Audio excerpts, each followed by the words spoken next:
Smart Bourse, votre édition de la mi-journée. Smart Bourse, c'est votre double dose quotidienne de marché sur Bismart, en direct tous les jours, 12h30, 13h. Et puis la grande édition du soir, 18h30, 19h30. Au sommaire de cette édition de la mi-journée, le retour au calme sur les marchés, avec encore peut-être un point d'interrogation. On suivra évidemment l'ouverture de Wall Street tout à l'heure, mais pour l'instant, l'heure est au rebond après la séance compliquée, notamment hier sur les marchés américains, particulièrement pour les grandes valeurs de la technologie américaine, les roquettes du marché américain, les stars de Wall Street qui ont reculé alors jusqu'à 8% pour Apple, un peu plus peut-être pour Tesla. Au global, le Nasdaq a reculé de quasiment 5% en clôture, mais c'est vrai que quand on regarde sur un graphique de quelques mois seulement, c'est à peine un accident hier sur le marché américain. Retour au calme donc sur les marchés européens, le CAC 40 rebondit, avec notamment le secteur bancaire. Oui, c'est quand même une information qui doit marquer les esprits aujourd'hui. On a la bataille boursière Veolia-Suez, mais on regarde aussi dans d'autres secteurs, voir si des vagues de consolidation ne vont pas arriver. Fusion bancaire en Espagne, c'est le titre du jour quand même, entre Bankia et CaixaBank, qui ambitionnent toutes deux de créer le plus gros groupe bancaire espagnol. Bankia qui avait été sauvé par le gouvernement espagnol en 2012, et donc les deux groupes ont annoncé leur intention de fusionner, une opération qui se fera exclusivement en actions et qui pourrait être bouclée assez prochainement. Les deux titres sont en forte hausse sur le marché espagnol, mais l'ensemble du secteur bancaire aujourd'hui profite d'une journée plutôt positive. Et puis la question qu'on va se poser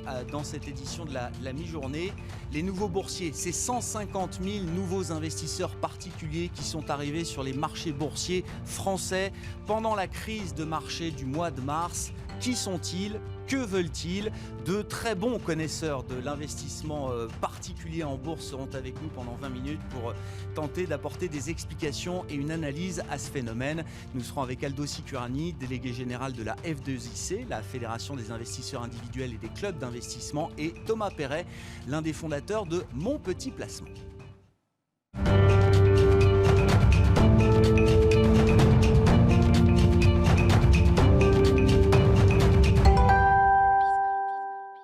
Rebond des actions à la mi-journée après la séance d'hier compliquée, notamment pour la tech américaine. Toutes les infos clés résumées par Nicolas Pagnès depuis la salle de marché de Bourse Direct. Tendance dans le vert finalement à la mi-journée pour le CAC 40. Après son ouverture dans le rouge, l'indice parisien s'est vite repris et a dépassé son niveau de clôture de la veille pour retourner se positionner juste en dessous des 5050 points. Les clôtures en recul des bourses américaines et le dégagement sur les valeurs de la tech ne semblent pas avoir eu tant d'impact sur l'indice parisien en dépit des craintes à l'ouverture. Parmi les plus fortes hausses du jour à la Bourse de Paris, on note la présence des valeurs automobiles mais aussi hôtelières. Renault, Peugeot et Accor semblent continuer sur leur lancée amorcée hier dans l'espoir d'un vaccin distribué aux États-Unis qui pourrait ramener l'économie à un rythme d'avant-crise.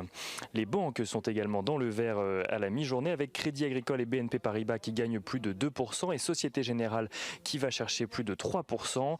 Les espoirs sur le front du Covid-19 ne sont qu'une partie de l'explication pour ces dernières. L'enthousiasme sur les valeurs bancaires pourrait également venir de l'annonce d'une potentielle fusion entre CaixaBank et Bankia en Espagne. Sur le front de la lutte contre la Covid-19, toujours AstraZeneca qui est toujours en attente d'une autorisation d'urgence par la FDA aux États-Unis, annonce lancer la première phase de son essai clinique au Japon. En ce qui concerne le potentiel vaccin que le groupe pharmaceutique développe, le test concernera 250 patients. Et en France, Novacite a annoncé le lancement d'un nouveau test de dépistage de la Covid-19 basé sur 2 gènes, là où le précédent test n'était basé que sur un seul gène. Le titre gagne un peu plus de 3% à la mi-journée. Et côté entreprise, à présent, le président du conseil d'administration d'Engie a confirmé les rumeurs selon lesquelles Engie voulait que l'offre faite par Veolia sur la participation d'Engie dans Suez soit revue à la hausse. Engie qui est dans le rouge à la mi-journée. PSA et Total, de leur côté, via leurs filiales respectives Opel et Saft, lancent une société commune de fabrication de batteries. Un projet qui est né de l'ambition de faire face à la concurrence asiatique dans ce domaine. L'Europe représentant seulement 1% de la production mondiale de batteries utilisées dans les voitures électriques, alors que les ventes des voitures en question sont-elles en plein essor. L'objectif de la nouvelle entité, qui est nommée Automotive Sales Company, est d'en faire un acteur de premier plan dès 2023. Total est également dans le vert à la mi-journée. Et enfin, SMCP, le groupe derrière les marques Sandro, Mage ou encore De Fursac, publie un chiffre d'affaires en baisse de 31% sur le premier semestre. Le groupe annonce cependant avoir mis en place des mesures de réduction des coûts opérationnels pour faire face à la période et constate une amélioration progressive de ses ventes en Chine sur le début du deuxième semestre. Si on regarde ce qui se passe du côté des matières premières à présent, le pétrole remonte légèrement dans la matinée, même s'il semble parti pour effectuer sa plus forte baisse hebdomadaire depuis juin. Il reste sous les 44,40 $ à la mi-journée, dans un contexte toujours de crainte d'avoir des stocks excédentaires de pétrole. Et à noter pour conclure que la tendance à la Bourse de Paris devra composer avec l'ouverture des marchés américains cet après-midi et surtout avec les très attendus chiffres de création d'emplois et taux de chômage aux États-Unis publiés par le département du travail pour le mois d'août, qui seront publiés donc à 14h30. Ouais. L'enjeu pour le marché du travail américain, c'est de savoir si le taux de chômage va repasser ou non sous les 10% pour la photographie du mois d'août qui sera donc publiée tout à l'heure en début d'après-midi. Nicolas Pagnès qui est avec nous tout au long de la journée sur Bismart en fil rouge pour vous livrer les infos clés de marché depuis la salle de marché de Bourse Direct.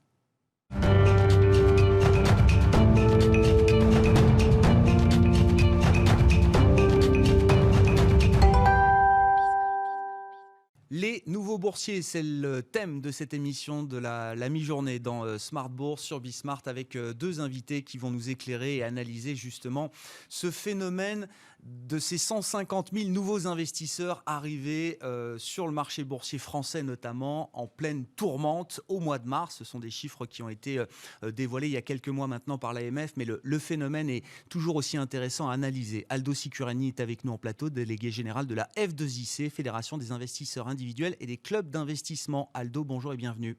Bonjour Guillaume. Vous représentez 110 000, c'est ça, investisseurs qui adhèrent aujourd'hui à la fédération, absolument. Plus une trentaine de sociétés membres également. Et Thomas Perret, à nos côtés également. Bonjour Thomas, je suis ravi de vous recevoir. Vous êtes entrepreneur et fondateur de Mon Petit Placement, qui est une plateforme, on en parlera un peu plus spécifiquement, mais qui est destinée à faciliter, démocratiser l'accès à l'investissement financier pour les particuliers. Exactement, leur faire franchir le pas dans cet univers pas toujours facile d'accès. Les aider à franchir le pas avec bien sûr l'outil digital, mais qui est présent partout aujourd'hui dans le monde de la finance. Qui sont-ils Que veulent-ils, Aldo? Qui sont ces extraterrestres? On est en France quand même. Ces 150 000 nouveaux investisseurs qui sont venus peut-être acheter des actions françaises pour la première fois de leur vie, ou en tout cas pour la première fois depuis très longtemps, au cours du mois de mars 2020, quand le CAC et les autres indices boursiers avaient baissé de 30 voire 40%. Alors, ce sont des gens qui veulent du rendement, qui cherchent de la performance. Beaucoup sont au plafond, au livret A, ils ont un plan d'épargne logement, les vrais développement durable. Enfin, ils ont vraiment beaucoup d'épargne, surtout qu'ils ont pas mal épargné.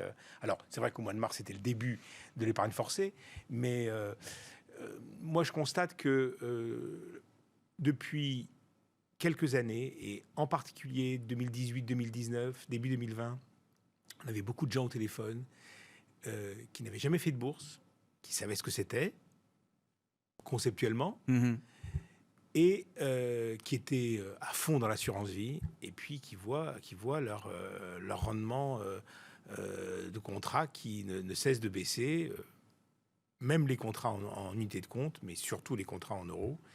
Et ils sont désorientés. Et ils ont besoin de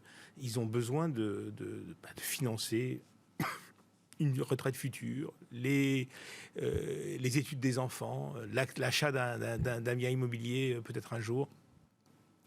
Et ils veulent du rendement. Ils ne peuvent plus. Ils se rendent bien compte que un livret A à 0,50%, c'est 1% de perte de pouvoir d'achat chaque année. Donc c'est avant tout ça qu'ils cherchent. La deuxième chose qu'on constate quand même, c'est qu'on avait au téléphone ou on rencontrait des gens qui nous disaient en 2018-2019 « Ah, le marché a beaucoup monté, il a quand même plus de doublé par rapport au plus bas de 2009, donc en pleine crise financière. » On était tombé à 2500 points sur le CAC le 9 mars 2009. Voilà. Et il était à 6100 points en février. Début d'année. Début d'année. 19 février, le point haut. Donc, plus de 2 fois. Et sur 11 ans, 10 ans, 11 ans, les gens savent que les arbres ne montent pas jusqu'au ciel, donc on sentait quand même une réticence à venir sur les marchés. Quand vous regardez les flux des particuliers ces 2-3 dernières années, ils étaient négatifs. Donc là maintenant, ils se sont dit, il y a une opportunité. Ouais, c'est intéressant. Alors, l'opportunité, effectivement, mais on le dit sur les marchés, timing is crucial. Et donc, l'opportunité, il faut la saisir quand elle se présente. Mais ce que vous décrivez, Aldo, c'est plus finalement une prise de conscience fondamentale. Alors, en plus, avec des événements qui ont marqué les esprits dans le monde du placement. La fin du fonds euro, pour dire les choses un peu simplement. La baisse des rendements continue depuis des années. Il y a derrière donc, cette arrivée de nouveaux investisseurs qui se sont concentrés là, sur le mois de mars, il y a derrière ça une prise de conscience fondamentale qui est de dire je veux reprendre un peu la main sur mes placements et en tout cas m'organiser pour différemment peut-être pour générer du rendement face à mes objectifs de vie. On n'est pas du tout en train de parler là parce que faut quand même le dire, entre pros ou entre initiés, les particuliers, c'est toujours un peu les moutons qui arrivent au dernier moment et dont on se moque gentiment, évidemment, en disant « Ah tiens, ils vont se frotter à la bourse, ils viennent jouer au casino, ils vont se faire rincer en 3 semaines ». C'est pas tout à fait ce que vous décrivez. Non, c'est pas tout à fait ce que l'on décrit, mais il y a surtout une prise de conscience. Vous souvenez de la fameuse boutade de François Mitterrand, on s'enrichit en dormant. C'est fini, cette époque-là, c'est terminé. Donc maintenant, il faut agir. Alors, vous avez 150 000 nouveaux investisseurs, ce n'est pas non plus... Non. C'est un quart des investisseurs, c'est le rapport de l'AMF toujours qui fait foi sur cette étude. J'ai lu que c'était 150 000 nouveaux investisseurs, c'était 27% des investisseurs particuliers qui agissaient en bourse régulièrement et y compris au moment de la crise. Et exactement, eux-mêmes étant à peu près 1/6 du nombre d'actionnaires individuels. Donc, la réalité, c'est quand même que la grande masse des actionnaires individuels sont plutôt passifs. Pourquoi ? Parce que beaucoup sont arrivés en bourse à l'occasion de privatisation, où ils ont hérité d'actions. Et donc, ils cherchent. C'est pour ça que... Et c'est pour ça qu'il y a mon petit placement. On va en parler dans une seconde. Non, mais voilà. bien sûr. C'est pour ça qu'il y a tout un tas... On constate aujourd'hui un foisonnement d'offres, de solutions pour les particuliers. Et parce qu'il y a un très grand désarroi, une demande. Mais maintenant, le nombre de gens qui passent à l'acte reste encore marginal. L'étude de l'AMF, qui est une étude extrêmement compliquée à réaliser, et c'est pour ça qu'on n'en a pas vu la suite pour l'instant, demande à être confirmée. Ouais. Il faut qu'il y ait un suivi. Voilà. Savoir ce que sont devenus ces 150 000 nouveaux investisseurs. C'est un peu l'idée de cette émission aujourd'hui. Alors, c'est peut-être un peu tôt pour faire un premier bilan, mais l'idée, c'est de suivre et d'accompagner ces 150 000 nouveaux investisseurs. Nous, on a toujours le discours de dire que faire des privatisations, c'est bien, comme on a vu avec la Française des Jeux, le grand succès, mais ensuite, il faut les accompagner. Ouais. Et ça, c'est très, très important. Thomas Perret. Alors, juste un mot quand même de l'aventure entrepreneuriale, mon petit placement. Vous êtes lancé en début d'année. Alors, je le disais, timing is crucial quand on est sur les marchés, mais y compris quand on est entrepreneur. Mais ça, c'est le petit kicker chance. Alors que tout entrepreneur espère, j'imagine, au démarrage de son activité. Mais quand cette chance se matérialise, c'est-à-dire se lancer au bon moment, ça a été un peu... En tout cas, vous êtes arrivé au moment où il fallait adresser une demande nouvelle. A posteriori, on se dit que c'est le bon moment. Au moment où on s'est lancé, donc début 2020... Il y a eu des sueurs froides. Ouais, on a eu peur parce qu'on avait quand même une centaine d'investisseurs qui étaient rentrés sur les marchés juste avant cette crise du mois de mars, où là, on s'est dit ça peut être soit une aubaine... Vos 100 premiers clients, quoi. Nos 100 premiers clients courent encore après le fait de revenir à zéro actuellement, mais donc c'est soit une aubaine, ce qui a été le cas parce que la majorité de nos nouveaux clients sont entrés dans des points bas, mais au moment où ça arrive, on ne sait pas où on va, comme dans toute crise. Donc... Qui sont-ils? Que veulent-ils? Qu'est-ce que vous avez pu observer justement? Alors, avec la coïncidence temporelle qui était le démarrage aussi de votre activité de mon petit placement. Sachant qu'on avait quand même 3 ans d'existence, donc le site existait déjà depuis 1 an, il a été lancé commercialement en février, mais du coup on a pu voir quand même un pic de flux. Nous on a 2 typologies d'investisseurs en temps normal, des jeunes actifs, soit en fin d'études, soit en premier CDI, qui n'ont pas encore beaucoup d'argent à investir, mais qui se lancent. Et ensuite, on a une deuxième cible qui sont les 30-40 ans, qui ont souvent déjà un achat immobilier et qui veulent diversifier un peu leur épargne, qui ne sont pas forcément très initiés. Et là, Multiplacement les adresse. Ce qu'on a vu pendant ces mois de mars-avril, c'est qu'on a eu une troisième cible, une troisième persona, comme on dit en marketing. C'était des personnes plutôt opportunistes, qui étaient plus initiées et qui se sont dit, il y a un moins 30, moins 35% en une semaine sur les marchés financiers. Moi qui ai 30 ans, j'en ai entendu parler en 2008, mais j'ai jamais pu rentrer à ce moment-là. Mon père m'a raconté. Donc j'y vais. En tout cas, c'est comme ça qu'on l'a perçu. Et c'était assez ponctuel parce qu'aujourd'hui, cette troisième cible ponctuelle d'initiés, dans les nouveaux flux chez Multiplacement, on l'aperçoit un petit peu moins.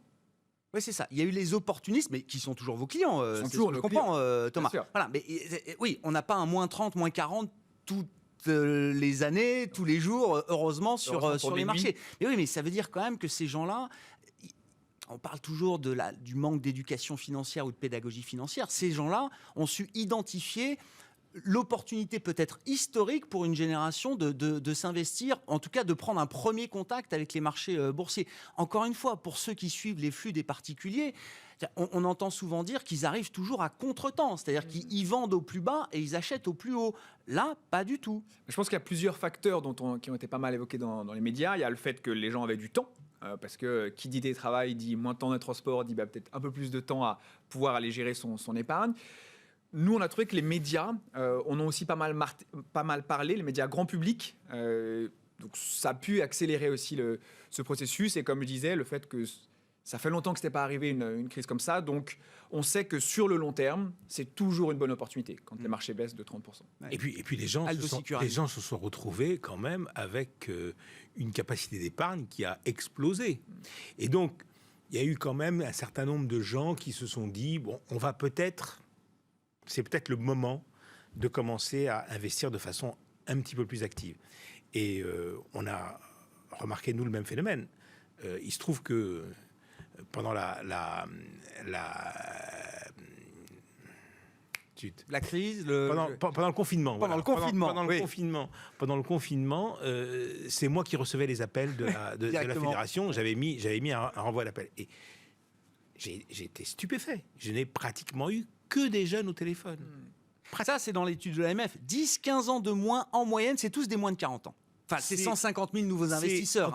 En tout cas, en moyenne, sur ceux qui vont ouvrir des comptes, des nouveaux comptes chez les courtiers en ligne, c'est 36 ans d'âge moyen, ce qui est d'âge médian, ce qui est très jeune. C'est 12 ans de moins que ceux qui vont ouvrir des comptes chez les banques à réseau traditionnelles. Ils vous demandent quoi? Ils vous disent quoi? Ils veulent rester en bourse, ils veulent faire un coup de bourse, ce qui est tout à fait légitime, et il y a matière à faire, puisque à moins 30, moins 40%, on a vu après le rebond du marché, et donc c'était un coup de bourse peut-être historique pour certains. Ou est-ce qu'il y a l'idée justement de prolonger quand même un peu? Non, ceux qui veulent faire des coups, je dirais, vont beaucoup sur les crypto-actifs. C'est ça qui les intéresse. Moi, j'ai eu pas mal de gens qui m'ont appelé comment je peux ouvrir un club d'investissement pour investir dans les crypto-actifs. Ils n'ont pas beaucoup d'argent, donc ils veulent se mettre à 7 ou 8. Ils ouvrent un club d'investissement et ils veulent investir sur le Bitcoin et l'Ethereum et autre chose. Bon. Cela, nous, on a vu pas mal de jeunes quand même, beaucoup d'étudiants, de jeunes actifs qui veulent commencer à se constituer un patrimoine et investir sur les marchés, mais ils sont pas tellement... ils n'ont pas tellement le profil pour mon petit placement. Eux, ce qui les intéresse, c'est plutôt acheter des actions et investir dans les entreprises. C'est ça qui les motive plus, mais pas forcément. Alors, ils se rendent compte que ça a été un bon moment, c'était le bon moment d'acheter à ce moment-là, mais en revanche, ils ont plutôt une vision de long terme et de se bâtir un portefeuille. Ouais. Il doit y avoir des visions de long terme chez les clients mon petit placement. Ouais. Comment vous leur donnez envie d'investir et de prendre contact justement avec les marchés financiers pour peut-être la première fois de leur vie, Thomas? Bon, déjà, il y a une forte sensibilisation, même en amont de la crise, qui était que là aussi, le livret A qui baisse, ça a été énormément médiatisé. Et nous, la jeune génération, on est assez sensibilisés sur le fait qu'il va falloir prendre notre épargne en main, notre patrimoine en main, pour pouvoir préparer sa retraite. Combien de temps on nous répète que vous n'aurez pas de retraite, vous les jeunes, vous n'aurez pas de retraite payée par l'État en tout cas. Et je pense que ça... plus les nouvelles technologies, les nouvelles initiatives comme peuvent l'être Multiplacement, mais aussi d'autres, facilitent l'accès à cet univers parce que les gens ont envie de découvrir un petit peu. Donc il faut, pour nous en tout cas, la sauce magique, c'est beaucoup de pédagogie, énormément d'accompagnement et de confiance, de réassurance, en tout cas quand on s'adresse à une cible qui n'est pas forcément très initiée. Donc nous, ça passe par de l'humain. Il y a un conseiller personnalisé humain derrière chaque utilisateur. Et ensuite, une offre simple, parce que si c'est un premier pas, il faut que ça soit lisible, clair pour tout le monde. On va parler de l'offre, mais dans ce que vous expliquez, Thomas, vous ne citez pas le digital. C'est-à-dire que le digital n'est plus du tout un facteur différenciant quand on lance une entreprise comme Mon Petit Placement aujourd'hui. C'est un prérequis. Nous, je m'en souviens de nos campagnes marketing au début, on disait zéro paperasse. Là, on dit toujours ouvre ton compte depuis ton canapé un dimanche matin, mais pour nous, c'est plus une innovation. C'est un prérequis pour aller chercher cette cible. Vous leur donnez accès à quoi concrètement ?